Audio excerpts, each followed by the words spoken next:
무거운 녀석들, 가벼운 뉴스는 가라. 무게 있는 뉴스만 골라서 전해드립니다. 무거운 녀석들, 무게 있는 뉴스 전해줄 무거운 녀석 두 분 나왔습니다.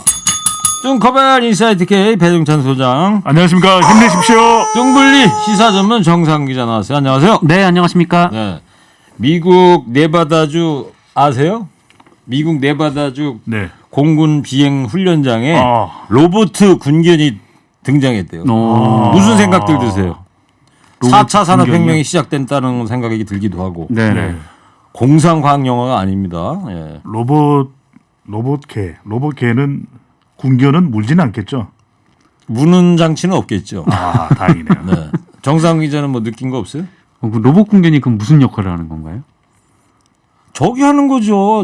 적의 동태 살피는 거죠. 네. 대단하네요. 뭐 하는 줄 알았어요. 군견인데. 그냥 뭐 앉아 일어나. 알겠습니다. 자, 코너 끝에 방송만 잘 듣고 계시면 금세 맞힐 수 있는 무게 있는 퀴즈 드립니다. 커피 쿠폰도 준비되어 있으니까요. 두 분이 전해줄 무거운 뉴스 잘 들어보시기 바랍니다.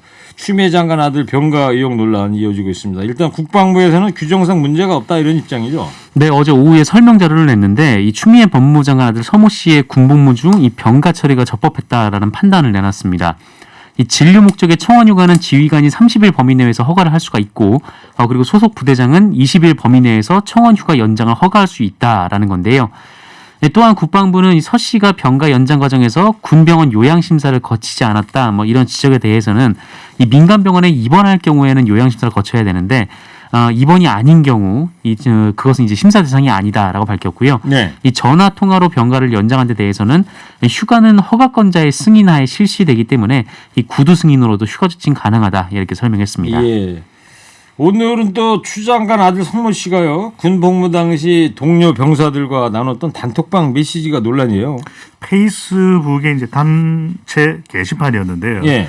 당시에 이제 같이 군복무를 하던 동료들과 이제 나누었던 대화 내용이 담겨 있는데 두 가지입니다. 하나는 이제 추미애 장관의 아들 서모 씨가 용산에 갔었어야 했는데, 근데 카투사의 이 체계를 좀 이해하시면 다들 미군 지휘본부가 용산에 있습니다. 또 서울에 위치하고 있기 때문에 예. 용산에 많이들 가고 싶어 해요.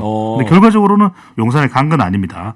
두 번째로는 이제 평창 이 통역병에 이제 희망을 했다고 하는데, 동계올림픽? 예, 동계올림픽이에요.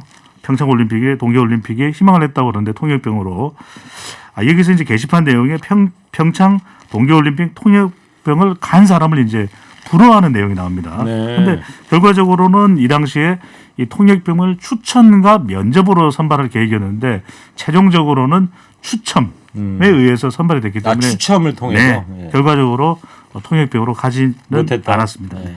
정세균 총리가 이 논란에 대해서 어제 민망하다 이런 얘기를 했어요. 네, 어제 방송 인터뷰에서 이 추미애 법무부 장관 아들 군휴가 특혜교육과 관련해서 이 국무위원회 자녀 문제로 국민께 심려를 끼쳐 참 민망하다라고 입장을 밝혔습니다. 그러면서 이 코로나19 경제 위기 때문에 힘든데 이런 문제로 걱정하지 않도록 하는 게 도리라고 생각한다라고 말을 했는데요. 다만 그 야당이 특별수사본부를 설치하자라는 주장에 대해서는 지금 하는 검찰 수사를 빨리 매듭짓는 게 옳다라면서 왜 이렇게 시간이 많이 흘렀는데 매듭지지 못하는지 답답한 심정 이렇게 덧붙였습니다. 네. 그리고 추미애 장관으로부터 이 문제에 대한 해명을 자세히 듣진 않았다라면서 이 검찰 수사가 아니었다면 다른 정치적 방법도 있을 수 있지만 그것이 이제 추 장관의 거취를 의미하는 건 아니다 이렇게 선을 그었습니다. 예. 의대생 얘기 좀 해볼게요. 계속 동맹 휴학을 이어간다면서요? 네, 그 의대생들은 그 의대 정원 확대 공공의대 신설 정책에 반대를 해서 이미 예전부터 그 예과 1학년부터 본과 3학년까지 동맹 휴학을 하고 이 본과 4학년은 의사고시 응시를 집단으로 거부하는 방침을 정했었습니다. 예. 그리고 의협과 전공의들이 빠진 상황에서도 이 휴학을 유지를 하고 있었는데 어제 이 대한의과대학 의학전문대학원 학생협회가 이 동맹 휴학 지속 여부를 논의를 한 결과 휴학을 유지하기로 했다라고 합니다. 네. 다만 이날 회의에서는 이 본과 4학년 학생들의 국가고시 거부를 지속할진 정해지지 않았는데 현재 본과 4학년들을 대상으로 설문조사를 하고 있다라고 하고요.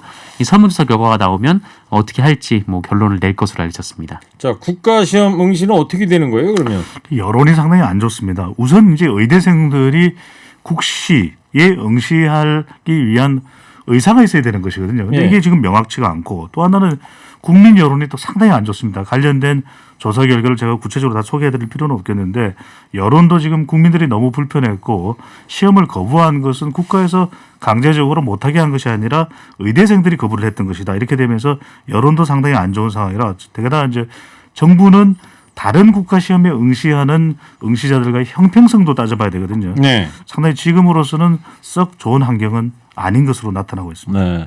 한 청취자 이런 문자 보내셨네요. 좋은 하루님인데 의대생 낙동강 오리알 신세대 이슈. 크크 빨리 치고 빠졌어야죠. 전공의처럼 크크.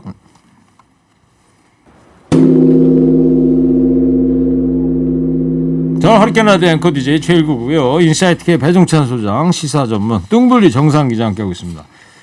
오늘 또 확진자 신규 확진자 좀 늘었어요. 네, 신규 확진자가 176명입니다. 9일째 100명대입니다. 네, 그거는 100명대인데. 네.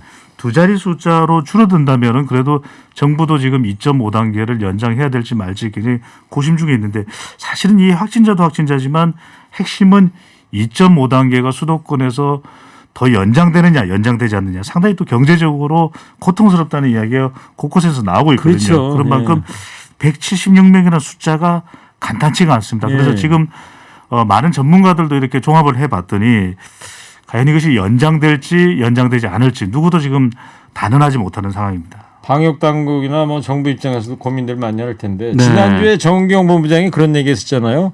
일주일 연장하면서 100명 단위 밑으로 두 자릿수가 유지가 돼야지 2.5단계 거리두기 철수시킬 텐데 그랬는데 이번 주가 됐는데 네. 계속 줄어들지 않고 있습니다. 세 자리 숫자가 되고 있어요. 어때요? 정상 기자 취재된 거 2.5단계 어떻게 될 것 같아요? 다음 주에? 원래 오늘 이 거리두기 연장 여부를 논의할 것으로 예상이 됐었거든요. 예. 이게 이제 월요일, 화요일 거치면서 확진자 수가 이 100명대 초반까지 좀 떨어지면서 2.5단계를 해제하는 분위기가 좀 감지가 됐었습니다. 그런데 그 이후로 계속해서 확진자가 늘어나고 있거든요. 그래서 지금 뭐 저번 주보다 뭐 줄어든 것은 분명하지만 늘어나고 있는 상황이다 보니까 이 정세균 국무총리가 오늘 이 하루 이틀 상황을 더 지켜보자라는 하루 입장을 이틀 더. 네, 밝혔습니다. 그러면 오늘하고 내일까지 한번 본다 이거죠? 네, 그렇습니다. 오늘이야 뭐 저 어제 자정 신규 확진자 네. 나온 거니까 내일하고 토요일 일요일까지 이제 보겠다 이거네요. 그러면. 이번 주 일요일 그러니까 13일이 되면은 2.5단계 그 시한이 마무리가 되거든요. 그래서 네. 아마 뭐 늦어도 일요일에는 2.5단계를 더 연장을 할지 아니면 2단계로 내려갈지 뭐 이 부분을 결정을 할 것으로 예상이 되고 있습니다. 그래요. 어느 분들보다도 자영업 하시는 분들 시림이 많으실 것 같아요. 그런 이야기 나옵니다. 감염돼서 고통스러워서 죽는 것하고 살기 힘들어서 경제적으로 힘들어서 굶어 죽는 것 뭐가 더 고통스러울까 이런 이야기가 나올 정도인데 자영업자들도 지금 12개 고위험 시설의 경우에는 집합 금지 명령이 내려져 있고요. 또 저녁 9시까지 영업이 제한되는 상황에서 정말 고통스럽다. IMF 때보다도 더 힘들다. 2.5단계가 더 연장되면 어떻게 되겠냐 이런 이야기가 속속 나오고 있는데 이 재난지원금을 지급하더라도 10살이 이런 고통이 잘 풀리지는 않을 것이다라는 걱정까지 나오고 있습니다. 네. 정은경 질병관리청장 오늘 임명장 현장에서 받았잖아요. 네. 네. 그 자리에서 존재 이유 있지 않겠다 이런 얘기를 했어요. 멘트가 참 깔끔하지 않아요? 간결하네요. 네. 상당히. 배 수장님도 좀 간결하게 부탁드릴게요. 자, 어제 4차 추경안이 국회에 통과했는데 어떻게 지원된다는 거죠? 다시 정리를 해볼까요? 간결하게. 네, 일단 그 연매출 4억 원이야 일반 업종은 100만 원씩, 그리고 음식점과 커피 전문점 같은 영업시간 제한을 받는 집합 제한 업종은 150만 원씩, PC방이나 학원, 독서실 등 집합 금지 업종에는 200만 원씩 주고요. 네. 집합 제한 업종 그리고 집합 금지 업종은 매출 규모, 매출 감소 여부와는 상관없이 지급이 됩니다.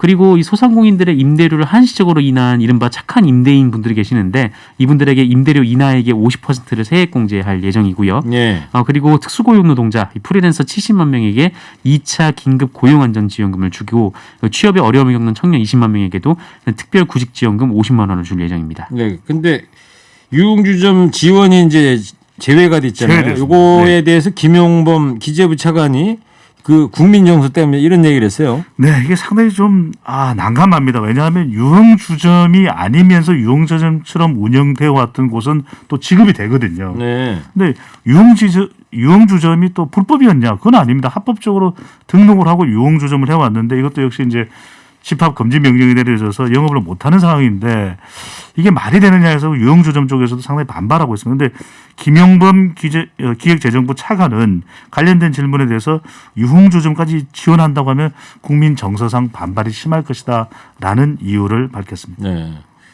그리고 마지막으로 그 통신비 2만 원 이거에 대해서도 지금 뭐 말이들이 많습니다. 네, 이재명 경기도지사 같은 경우에는 이 통신비 2만 원을 지원을 해봐야 이 대기업 통신회사 쪽으로 들어갈 텐데 네. 그 승수 효과 그러니까 경제 전반에 파급력이 없다라는 입장을 밝혔고요. 정의당도 이제 비슷한 입장을 냈습니다.